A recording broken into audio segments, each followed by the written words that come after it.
మన యొక్క వ్యక్తిగత ఆరాధన నిమిత్తము let us turn to Romans.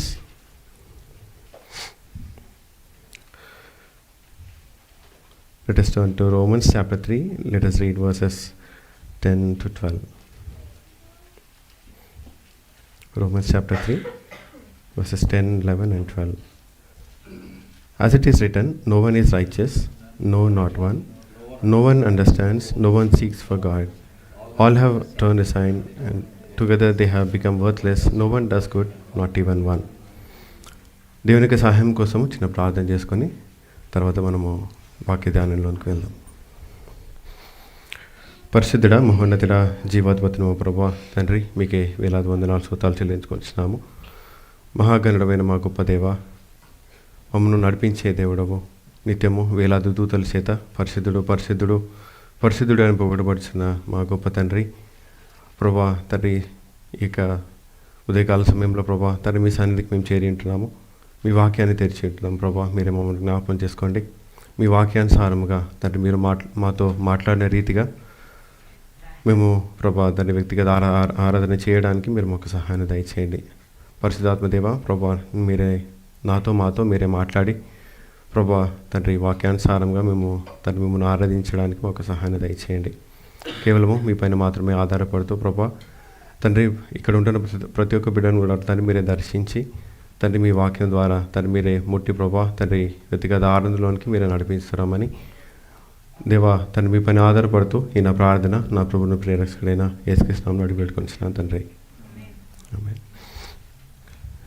So we can see in the 3 verses that we have read that no one is righteous. మనము ఎటువంటి మనము మన యొక్క పాత స్థితిలో ఉంటున్నప్పుడు మనము ఎవరం కూడా నీతిమంతులముగా లేకుండా మనము ఎవరు కూడా ఆయనని వెతికేవారుగా లేకుండా and everybody has become worthless and no one does good, not even one person is doing good అని ఇక రోమన్స్లో when Paul is writing to the Roman church, he is revealing God's righteousness, and as he is revealing God's righteousness is also reminding of our previous nature. దేవుడు మనల్ని దర్శించక ముందు మనం ఏ విధంగా ఉంటూ వచ్చినాము, and here we can see from these verses దేవుడు సృష్టించినప్పటి నుంచి నేటి వరకు కూడా ఎన్నోసార్లు he revealed himself.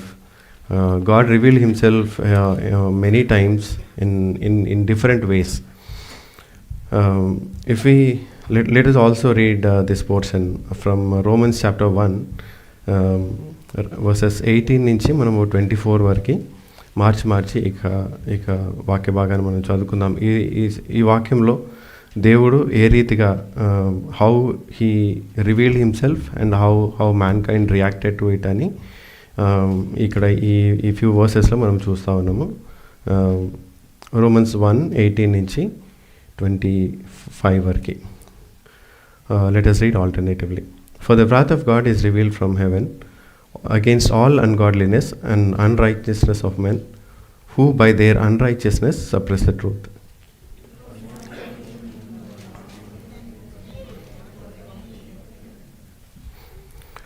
For his invisible attributes, namely his eternal power and divine nature, have been clearly perceived ever since the creation of the world in the things that have been made, so they are without excuse.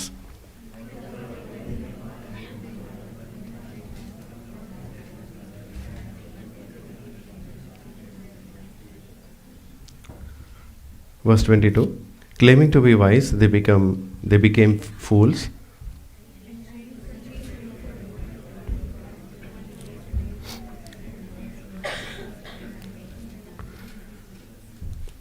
Therefore God gave them up in the lust of their hearts to impurity, to the dishonoring of their bodies among themselves.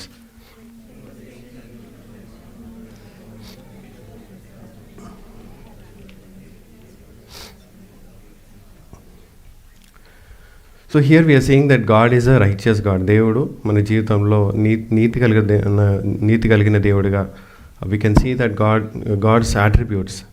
దేవుడు one of the attributes of God is that he he is a holy God, he is a righteous God.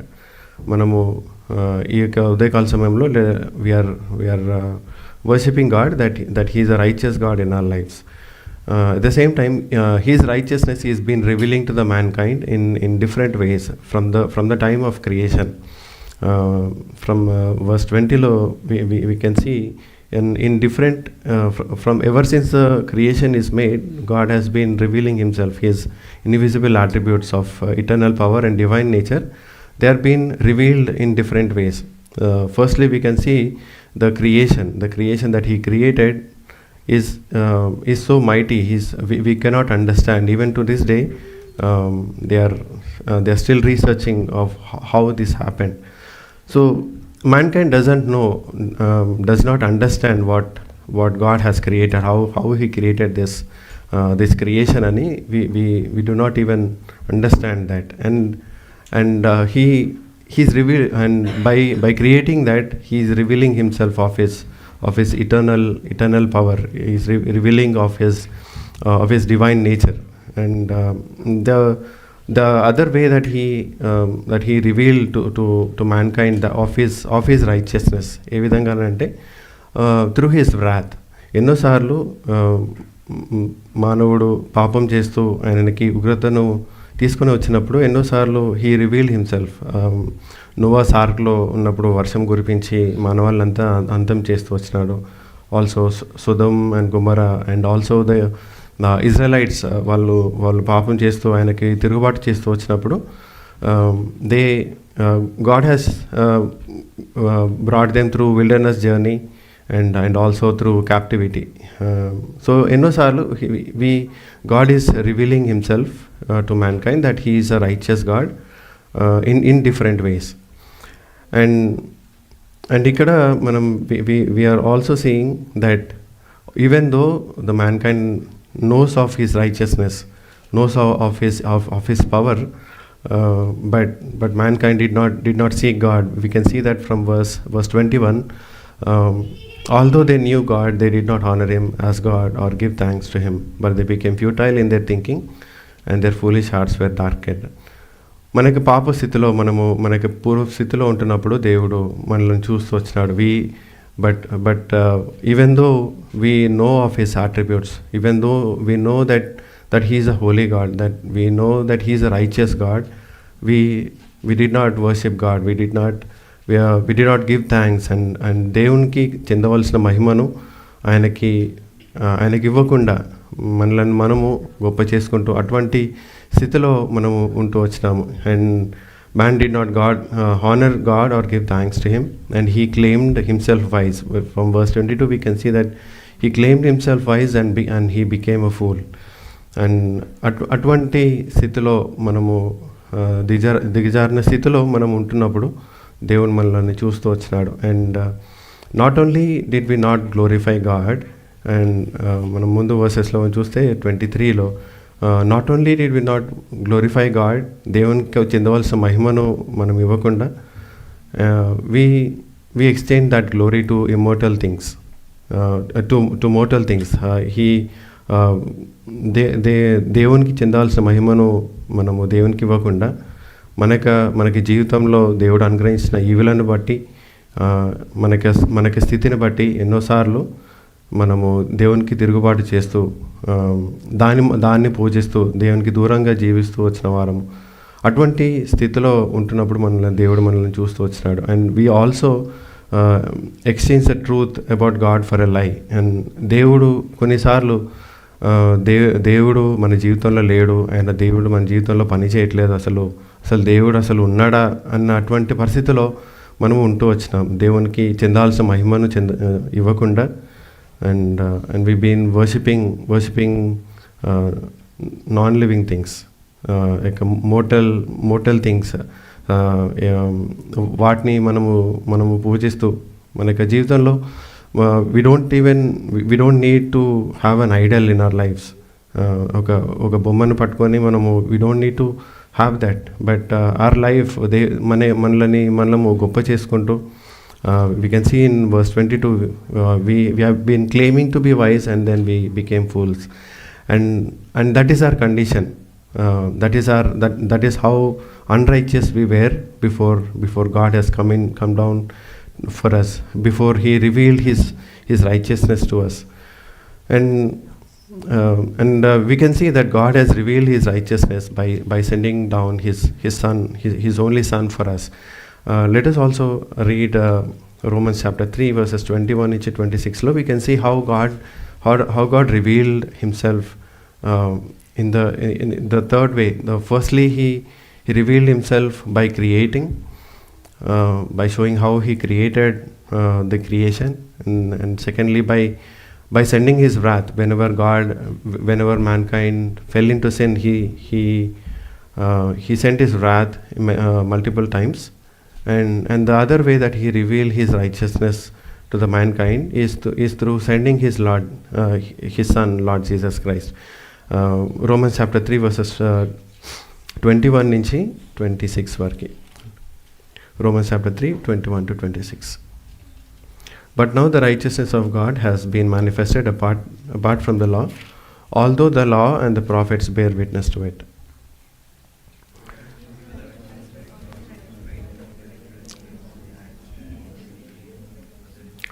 For all have sinned and fall short of the glory of God, and are justified by His grace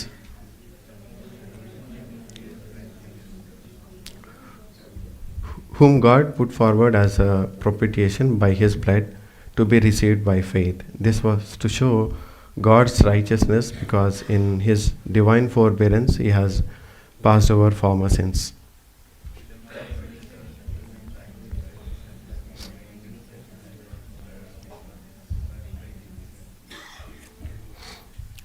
So we can see that we all have sinned, and we have all fall short of the glory of God. దేవుని యొక్క మహిమను పొందకుండా మనము పాపం చేస్తూ దేవునికి దూరంగా జీవిస్తూ we have been away from God. దేవుని యొక్క మహిమను మనము పొందలేని పరిస్థితిలో ఉంటున్నప్పుడు, మన యొక్క ఆ యొక్క సృష్టికర్తను సృష్టించకుండా, దాన్ని పూజించకుండా మనము సృష్టిని పూజిస్తూ అటువంటి స్థితిలో ఉంటున్నప్పుడు, మనము పాప స్థితిలో ఉంటున్నప్పుడు దేవుడు మనల్ని చూస్తూ వచ్చినాడు. And we can see and we are justified by his grace. దేవుడు తన యొక్క కుమారుణ్ణి పంపించడం ద్వారా దేవుడు తన యొక్క నీతిని వెల్లడిపరుచుకుంటూ ఆయన రైచియస్నెస్ని he showing in our lives by sending his son down into this world. He revealed himself, that ఆయన యొక్క తన యొక్క నీతిని వెల్లడిపరుచుకుంటూ మనకి యేసుక్రీస్తు ప్రభువారిని ఆ యొక్క గిఫ్ట్గా he came down into this world, and we received the redemption of Christ through his grace. దేవుడు తన యొక్క కృపచేతనే మనకి ఆ యొక్క రక్షణను మనకు అనుగ్రహిస్తూ వచ్చినాడు. And also because of his blood, దేవుడు తన యొక్క పరిశుద్ధమైన ఆ యొక్క రక్తాన్ని ఆ యొక్క సిలువలో చిందించడం ద్వారా ఆ యొక్క దేవుని యొక్క ఉగ్రత నుంచి మనల్ని తప్పిస్తూ, because to satisfy the wrath of god against sin, he has దేవుని యొక్క యేసుక్రీస్తు ప్రభువు వారి యొక్క పరిశుద్ధమైన రక్తాన్ని మనకు అనుగ్రహిస్తూ వచ్చినాడు. And this is to show that God is a righteous God, and this is to show that మన యొక్క పాప స్థితి అంతటినీ దేవుడు మనల్ని క్షమిస్తూ ఆ యొక్క కల్వరిశిలువలో కార్చిన రక్తం ద్వారా మనకు అనుగ్రహించిన రక్షణను బట్టి, దేవుడు మనకు అనుగ్రహించిన నీతిని బట్టి మనము ఈ యొక్క ఉదయకాల సమయంలో దేవుణ్ణి ఆరాధించడానికి మనం సిద్ధపడదాము. And because of his righteousness, దేవుడు తన యొక్క నీతిని మన జీవితంలో వెల్లడిపరుచుకున్న విధానాన్ని బట్టి, అండ్ బికాస్ ఆఫ్ దట్ మనము తన యొక్క రక్తాన్ని మనకి చిందించి, and he made us just, మనము పాపం లేని వారిగా చేస్తూ, and because of his righteousness he also made us righteous. Because యేసుక్రీస్తు ప్రభువారిలో మనము విశ్వసించడం ద్వారా మనకు అనుగ్రహించిన ఆ యొక్క నీతిని బట్టి మనము దేవుణ్ణి మనము స్తుతించడానికి, ఆరాధించడానికి మనము ఈ యొక్క ఉదయకాల సమయంలో మనము సిద్ధపడదాము. అటువంటి మనము ఇంతవరకు మనము చూస్తూ వచ్చినాము. We have fall short of the glory of God. దేవుని యొక్క దేవునికి మహిమను మనము చెందాల్సిన మహిమను మనం చెందించకుండా we have uh, we have uh, we have grieved God multiple times, and even though God has revealed himself to us in our lives, and we have not worshipped God in a worthy manner, and God has revealed his righteousness to us. దేవుడు తన యొక్క నీతిని మనకి జీవితంలో వెల్లడిపరుచుకుంటూ తన యొక్క కుమారుణ్ణి మన నిమిత్తమై పంపిస్తూ వచ్చినాడు. అందుని బట్టి దేవుణ్ణి మనము స్తుతించి ఆరాధించబద్దులమై ఉంటున్నాము. మనల్ని ఆయన సృష్టించిన సృష్టి ఎంతో గొప్పది. అటువంటి సృష్టిలో మనము ఎంతో చిన్న వారం అయినప్పటికీ కూడా దేవుడు మనల్ని జ్ఞాపకం చేసుకుంటూ again let us remind of Psalm 8:4, what is man that you are mindful of and the son of man that you care of. మనల్ని దృష్టించటకు మనము ఏపాటి వారము దేవుని దృష్టిలో అయినప్పటికీ మనల్ని చూస్తూ and he wants to have a communion with him. అటువంటి యొక్క కృపను దేవుడు మనకు అనుగ్రహిస్తూ తన యొక్క కుమారుణ్ణి మన నిమిత్తమై పంపించి ఆయన నీతిని బట్టి మనల్ని కూడా నీతిమంతులుగా చేర్చిన విధానాన్ని బట్టి మనము దేవుని స్తుతించి ఆరాధించుదాం. దేవుడికి వాక్యం దీవించిన కాక మనము ఈ విన్న వాక్యానుసారంగా దేవుని స్తుతించి ఆరాధించడానికి ప్రార్థిస్తాం.